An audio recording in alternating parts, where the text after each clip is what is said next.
Assalamu alaikum. Welcome back to another video. Today I am joined with Hamna Jaskani. She is a junior of mine at the AKU Khan University. She's a first-year medical student. She recently got admitted to the university. So Hamna, if you want to do a little bit of introduction, you can do so right now. Yeah, sure. Hello and assalamu alaikum everyone. My name is Hamna Jaskani and I'm from Karachi. I recently did my A-levels and now I'm a first-year medical student here at the Khan University.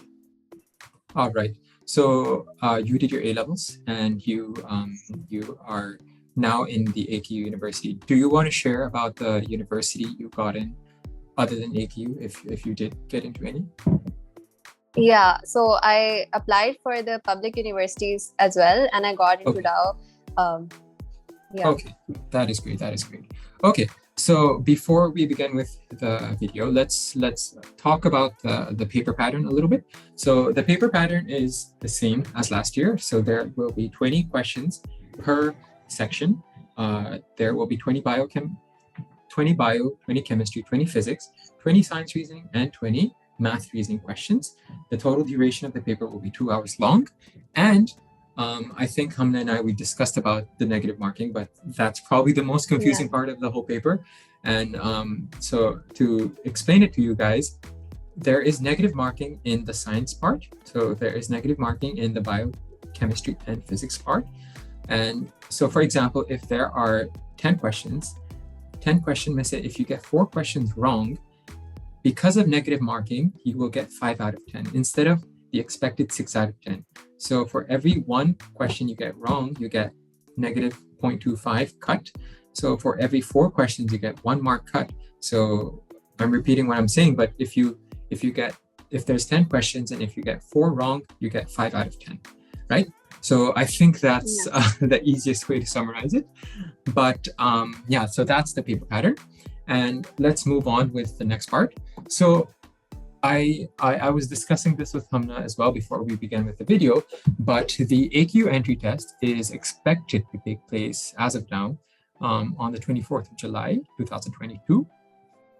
And sorry about that. And the last A-level P4 paper is taking place on the 10th of May. And if you have the P5 paper as well, that last paper is on the 19th of May.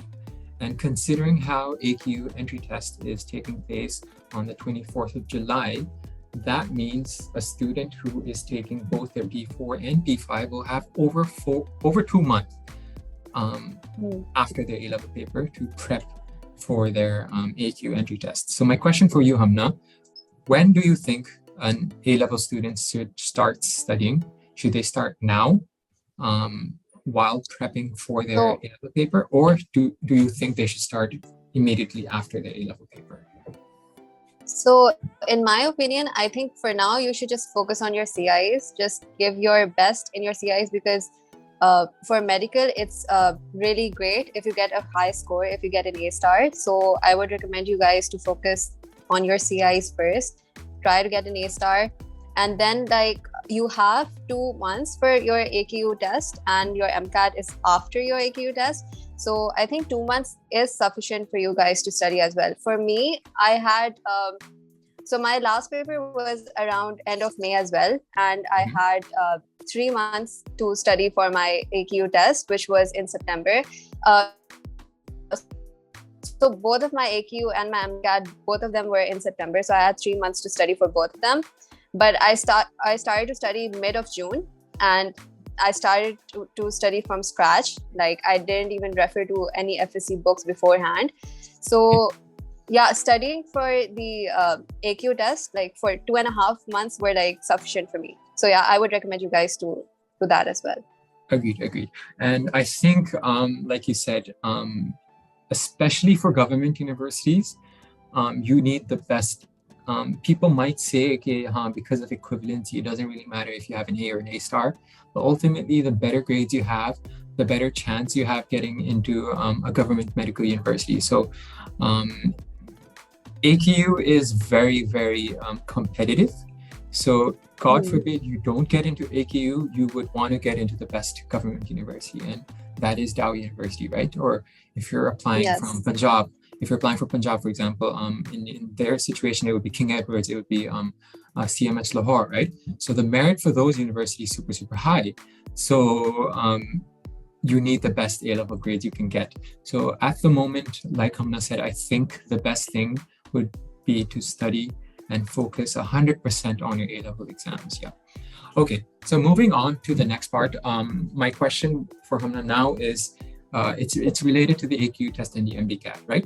So Hamna, do you think studying for the AQ test complemented the MDCAT, or do you think the MDCAT, studying for the MDCAT complemented the AQ test? Because there's always the debate of, oh, the MDCAT's from federal board, the AQ test is from federal board, AQ test is beneficial to an A-level students because the questions are more like A-level students. There's always this debate between an A-level student and an FSC student, right? So what was your thought on all of this? Do you think studying for both of them like helped each other out, or what? Yeah, so in my opinion, studying for both of them helped each other out. The AQ syllabus, that's a lot extensive than the MDCAT one. For our year, especially, they excluded a lot of different chapters from the MDCAT syllabus, but there were some extra out of syllabus questions that came in my exam as well in the MDCAT. So in my opinion, for what I did was that I started to study I did my MDCAT syllabus first. I did them from the FSC federal board books first, and then I moved on to preparing for my AQ test. I did all of the biochemistry, physics, federal board books. Then I supplemented those with the SAT books. So there were the topics which were not covered in the MDCAT. Those were I completed those from the SAT books. Okay. So that was sufficient for me. And and if you go the other way around, if you do the AQ syllabus first and then the MDCAT, that is also sufficient, and it will cover both of the exams. So it completely depends on you. What I did to keep myself motivated, the MDCAT syllabus was a lot shorter than the AQ one, so I did that first and then moved on to the AQ one. Yeah. So I think, like you said, if you do your AQ prep first, then your MDCAT, that's basically killing two birds with one stone, right? Because of how extensive the AQ test is, prepping for AQ test ultimately perhaps basically preps you for your MDCAT, right? So yeah, yes. But what works for you can work for anybody else, right? So there's no one perfect solution to all of this. You do what you want to do, right? All right, so let's now begin with the main topic of this video, and that is the individual components of the paper, right? So let's begin with biology. Hamna, how did you study biology? Where did you study biology from? Where did you do questions? Did you use an online question bank, or did you have an academy booklet to study off of? What was your the method of studying biology? So I did the FSC board, the federal board biology first, and I studied all of the chapters which were in the MDCAT syllabus from that book. Then there were a few chapters which in the MDCAT syllabus, a lot of kingdoms were excluded. There was only the animal kingdom and the viruses and bacteria kingdom. I think those were included in the MDCAT for us. But the other kingdoms were included in the AQ. So what I did was that I did the animal and the virus bacteria kingdoms from the FSC Federal Board Biology book. Then I did SAT. In the SAT books, the chapters are really small, 2-page long chapters. So you get done with the SAT book in 2 to 3 days. So I did that, and it helped me understand the concepts better because they write it really briefly, and it helped me understand them. Grasping the concepts was way easier when I did the SAT books. Do you remember which SAT books you used? So was it I Kaplan? did SAT. Was it Barron's? Yeah, I did SAT. For bio, I did Barron's. For physics, chemistry, I did Princeton. Okay. So you did Barron's for okay. So you can continue now. Yeah. And I did after I was done with my doing all of those chapters from the SAT book. What I did was right at the end, I did the kingdoms again from the federal board book, because I thought because in the test there were a few questions which were taken from the federal board book, like word to word from them. Yes. So like I would definitely recommend you guys to do the federal board biology book. And I also did the Punjab board book, but that didn't help me as much. Doing the federal board book was sufficient enough. So that is also advice from me. Do not overwhelm yourself with a lot of different books. Like there are a few students who do Punjab board, federal board, Sindh board, all of the different books. And it's literally all of these books have the same like topics. They have the same knowledge. It's like explained differently in all of the different books. So just stick to one book and do that thoroughly. And I would suggest you guys to do the federal board, in my opinion. Okay. And what about chemistry? The same question. Which book did you use? Did you do SATs, federal board book, whatever? Like, yeah. What about chemistry? So for chemistry as well, I started off with doing the federal board book first, and then I did Punjab board book. I especially focused on the organic chemistry part, because in the Punjab board book, the organic chemistry part is like really explained really well. So I would recommend you guys to do that. I also did the chapters which were not present in the MDCAT syllabus but were in the AQ syllabus. I did those specifically from the SAT books, the Princeton one. And yeah, that was it for chemistry. Okay. So, and what about like questions? Where did you practice questions from, if you remember? So for the AQ test, for the AQ test, so first I'll talk about physics. For physics as well, for physics, just do Punjab board. Honestly, just stick to that. Do both of them, and if you want, you can like supplement them with supplement those Punjab board books with the SAT books. I did that as well. It helped me a lot. And for as far as like practicing past papers are concerned, there are not a lot of resources for AQ specifically. There are not of different past papers. So what I did was I did SAT past papers. I did at least 5 to 6 for each biochemistry and physics. 5 to 6 past papers, like SAT ones. And I also did AQ EB past papers. They were like a good resource to practice from. You can do that as well. For my MCAT, I did all of the different past papers for like Dowgrads, UHS, and I also used MedAngle as well, which has all of the different topical past papers. That really helped me a lot. And MedAngle also has this feature in which they like give before a particular test, they give you like a time-based test in which you get all of the 100 questions and you can practice beforehand as well. So that was really a really good resource as well for me. And that was it for the practicing part. Okay. Yeah, and I think you plugged MedAngle quite good. The link will be down below. So if you guys want to use MedAngle, go ahead. But I'm not too sure how well it is for your AQ entry test, because it honestly helped me a lot for my MDCAT. Exactly. Yes. So if you guys want to study, if you guys want to have question bank in particular for your MDCAT, I think MedAngle is an amazing resource. But with regards to the AQ entry test, I think yes, doing your SAT questions, doing your AQ EB board will help you out. So like they're like an FSC student quite oftenly finds the red spot past papers, the red spot topical questions super useful, right? So the point is, wherever you do it from, whether you do it from the AQ EB, whether you do it from red spot, whether you do it from your SATs, whether you do it from MedAngle or any other resources, I think the more questions you do in general, the better it is for you overall. Yes. And it just helps you out. It helps you with timing, it helps you with thinking, it helps you with recall. Exactly. It helps you with anything. Yeah, I also want to talk about the timing part. When you're doing these past papers, when you're practicing them, just make sure you time yourself as well, because there are a lot of students who can't complete their AQ test on time. They fall short on time as well. So just make sure that you practice while timing yourself. That helps a lot. Agreed.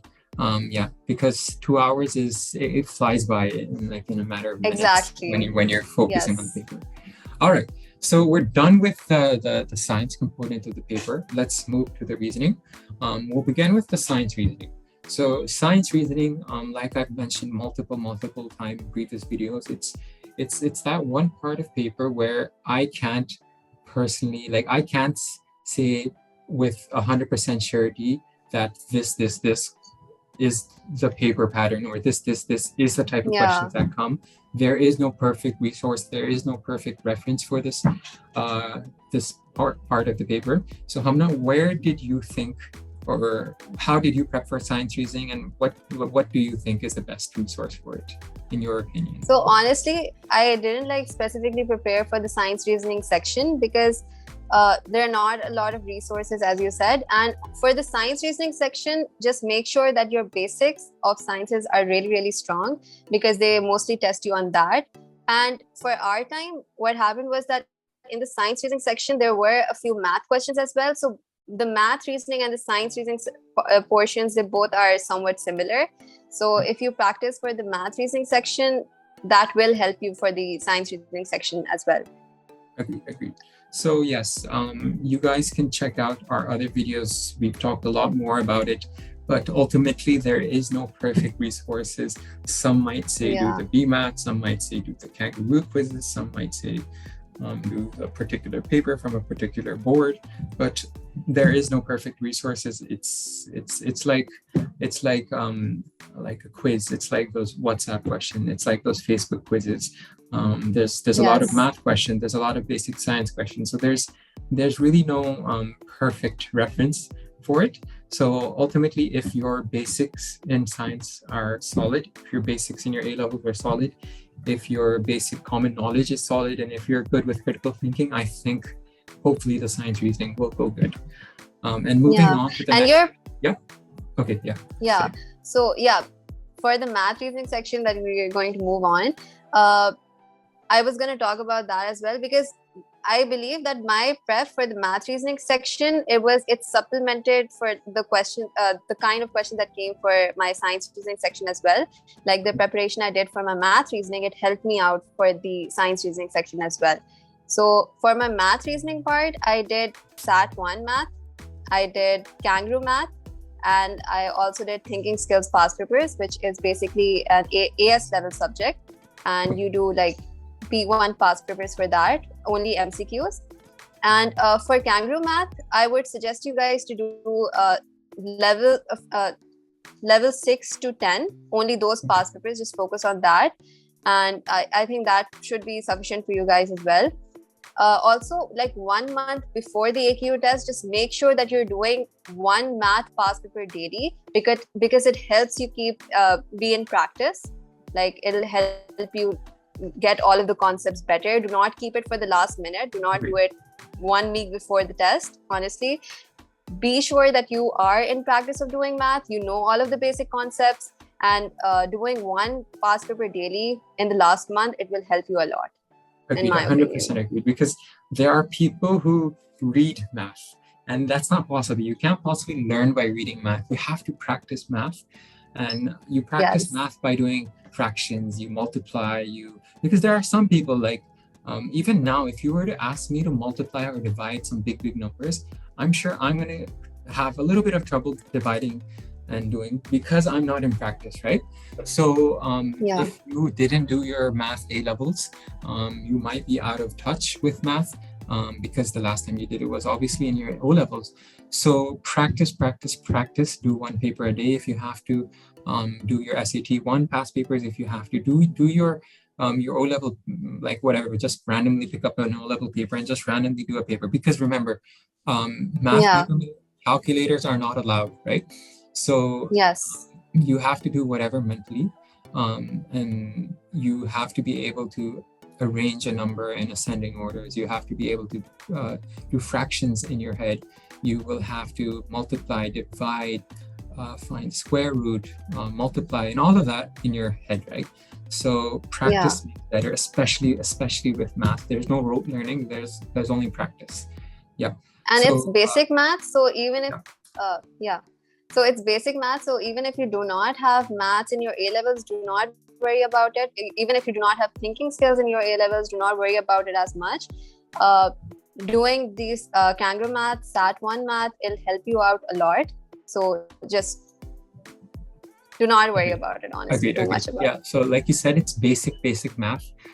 There's fraction, there's pie chart, there's area, circumferences, circles, there is geometry, all of that. They're really basic fun math. So if you're good with that, math will be good. And I've said it multiple times, I never studied for the math reasoning part because I was good at math. But it's super simple, I think. And like Hamna said, a lot of math questions also come in science questions. And does the opposite apply for do science reasoning questions come in math part? Do you remember? So when I was attempting my exam, I honestly felt like both of the sections were pretty similar. Like when I jumped from one section to the other, I couldn't feel the difference a lot. Yes, in the science reasoning section, there is some logical reasoning as well. They ask you some questions related to science, like astronomy and stuff, but like not the high-end astronomy, so don't worry about that. But like, it's pretty basic, honestly. Agree. All right, so moving on with the video, I'm going to talk about the cutoff. So the last year cutoff was 57% out of 60 in the 3 science components. And then you needed a 60% out of 40 for the 2 reasoning portion. So that was comparatively very, very low as compared to your immediate senior, my junior. They had it at 74 and 70, 70% for the science and 74 for the reasoning part. So hopefully the cutoff stays in that range, in the 60s range. It becomes very, very easy. So when I did it, my cutoff was 60 and 69. So you had it even lower than us.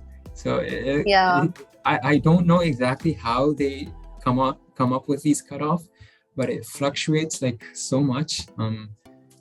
There's no real trend to it. So honestly, I think it depends on the questions, because in our test, there were a few questions that didn't even make sense. Like their options, you could look at the options and there were a few options that weren't even correct. Like you couldn't figure out, you knew how to answer the question, you knew how to get to the answer, but the options didn't make sense. So those questions, I think, were omitted. They were omitted. So there were 60 questions in the science part, but then they only marked 50. So 16 out of 20, 17 out of 20, and 17 out of 20 in the biochemistry, effectively. So 10 questions were removed. There were 10 questions that had some issue with it. So it doesn't really matter if just the purpose of me telling you what the cutoff is to just perhaps motivate you into thinking how low or how easy it is getting into AQ. But your aim should be to score the best. Exactly. Your aim should be higher. At least just think about it that the cutoff for your year would be around 75. Exactly. So that motivate you to like work hard and get the highest, honestly. Agreed. You aim for 80, you get 70. You aim for 70, you get 60, right? So aim for the better, and hopefully, inshallah, you guys get the cutoff easily. Okay, so moving on to the next part. Hamna, did you join an academy when you were prepping for the AQ entry test? No. You did not. Do you think you should have? Do you think going to an academy would have helped you out? Or was there any particular reason as to why you didn't join an academy? Considering I'm assuming a lot of your batchmates did go to an academy, right? So what was your reasoning for not going? So honestly, my routine is such that I stay up late at night to study, and then I spend the whole day sleeping. So and like for these tuitions, the classes were usually starting at 8 and they were ending at around 2 to 3. So that was one of the major reasons why I didn't join these academies. And honestly, in our time, everything was online. So you could get the questions that they were teaching in those academies by your friends like they could forward it to you, and you would eventually get those exams as well. So yeah, about like the concepts which are really tricky, I watched YouTube videos for that, especially for physics. Physics was one of my weakest subjects, so I watched a lot of different YouTube videos for them, like the concepts which were bothering me, and that supplemented a lot. And yeah, if you are a student like me who studies late at night, it's joining a tuition, like it completely depends on you. Yeah. So tuition, going to an academy, going to Anis Hussain if you're based in Karachi, going to Husser, going to Dr. Zen. Peer pressure, it's every year I see this trend where I get a bunch of DMs asking whether they should join so and so academy, and their parents pressure them into going. Their classmates, all of their classmates are going, and ultimately out of pressure they end up going to academy.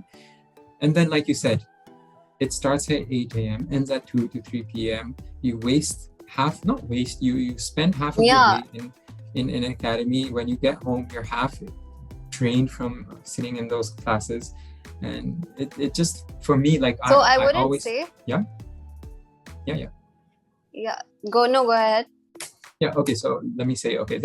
So I joined academy for when I first applied. I joined academy, and I thought it was a waste of time going there every. It was, and surprisingly for me, it would happen every Saturday and Sunday, right?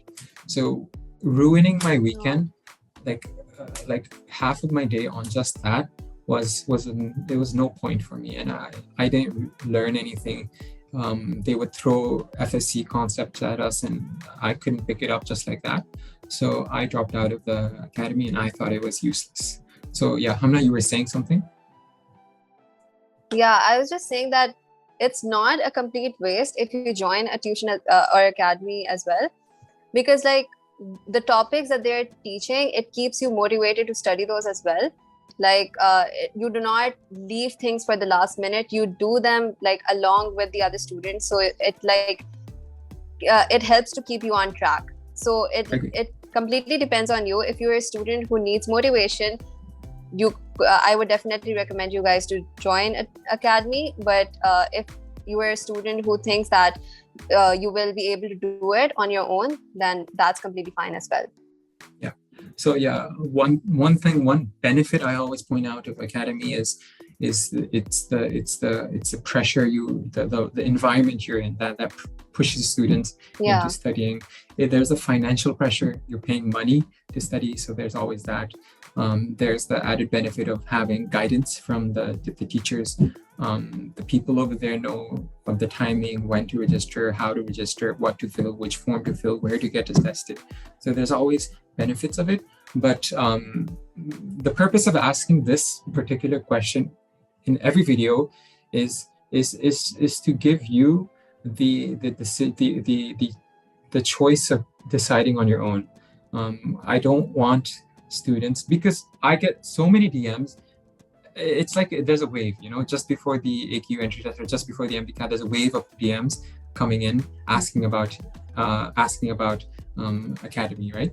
And my response is always like, it's whatever I'm saying, whatever we're talking about in this video. If you want to, you can. If you don't want to, don't. Just because you didn't go to an academy does not equal to you're not getting into AKU. There are multiple successful candidates who have gotten into AKU without academy. Probably half of AKU, more than half of AKU has gotten into AKU without academy. It's only in Karachi where there's so much hype and there's so much emphasis on joining academy for AKU, because obviously there's a home ground advantage of AKU being located in Sindh. Students from Lahore, students from Multan, students from Punjab, they don't have academy for AKU, and they successfully get in. So yeah, you don't have to, but if you want to, you can. Yeah. So let's conclude with the video. Before I do so, Hamna, do you have any last word of advice? Any last tips, recommendation? How would you solve the paper?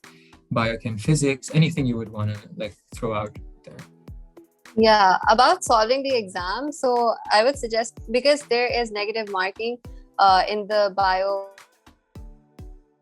biochemistry and physics section, I would suggest you guys to for questions that you're not sure about, you can like shortlist your answers, and once you get down to like 2 options, only then you should attempt that paper, because that leaves you with a 50% chance of getting it of getting it right. So that's how I attempted my exam, and it's completely fine to leave questions as well.